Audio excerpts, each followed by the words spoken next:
It ranges between 75,000 and $500,000. Which end of that are you? I know which end I'd prefer to be. John Key's rise to wealth began in the 1980s, working as a foreign exchange trader. At the time, New Zealand was undergoing major economic reforms that deregulated its markets, leading to a currency crisis and making it vulnerable to speculators. Key, along with others, played a direct role in betting against New Zealand's dollar, driving its value down in what was seen as a speculative attack. This caused the Reserve Bank to alarm that the currency could collapse, but it wasn't Key who felt the pain. No, it was ordinary New Zealanders. The working class, the poor, the people who couldn't weather the storm caused by the actions of financial elites. John Key. He was a former head of global exchange for Merrill Lynch. As a senior figure at Merrill Lynch, Key was part of a financial culture that helped set the stage for the 2008 global financial crisis. Merrill Lynch, along with other financial giants, was deeply involved in the creation of risky financial products, mortgage-backed securities and derivatives that were built on subprime loans. These loans were offered to people who couldn't afford them, and the financial products were sold to unsuspecting investors all over the world. When the housing bubble burst and the market crashed, millions lost their homes, their jobs, and their savings. But the financial elites, people like John Key, emerged unscathed, having made their fortunes off the back of financial speculation. He had already made millions in the world of high finance, but his policies as Prime Minister often seemed to favour big business and financial interests, just as he had during his time at Merrill Lynch. Under his leadership, New Zealand continued to follow a path of fiscal austerity. The result was less investment in public services, increasing inequality, and a housing crisis that made it harder for young people and low-income families.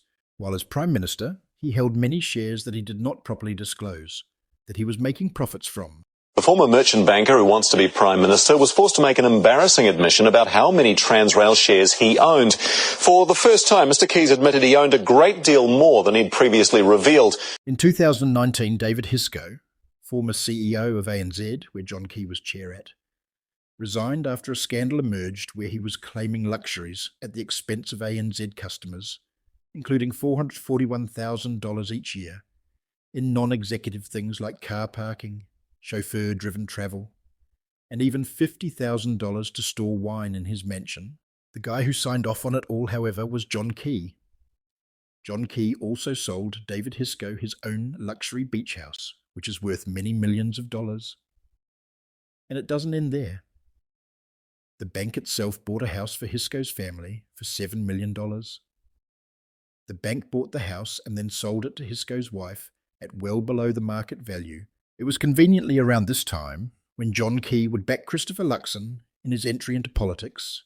John Key was director of Air New Zealand, while Luxon was the CEO of Air New Zealand. He would then later endorse Luxon in the National Party leadership role. Luxon and his coalition partners' neoliberal deregulation plans works wonders for Key. Their deregulation and lax rules on big companies allows Key to get away scot-free from the David Hisco scandal. The tax cuts allow Key to make more and more money with little contribution back to the society that he exploited. And the pro-oil policies that this government are pushing through will give Key even more money as he is an advisor of BP International. So, look, at the end of the day, this is... Look, at the end of the day... I mean, at the end of the day... look, at the end of the day, people... At the end of the day, let's just... At the end of the day... I mean, in the end of the day... And at the end of the day... Look, at the end of the day... Well, at the end of the day, At the end of the day...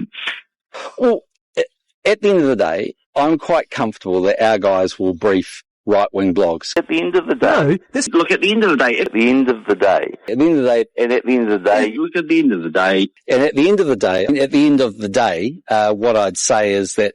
Well, I would just say to you, Jack, again, what I'm saying is you have... No, what I'd say to you, I'd just say... Oh, Jack, I'd just say to you... So what I'm saying to you is it is challenging times for New Zealand. I'd say I would say to you... Well, I'll just say to you, we've seen... Well, I'll just say to you... What I'd say to you, Jack, I'd say to you, what I'm just saying to you, as I said to you, and I just say to you, what I'd say is a mess. Well, what I'd say to you is that I know people. What I'd say to you, Jack, is it's a leap. I would just say to you, Jack, you weren't there. I'd also say to you, though,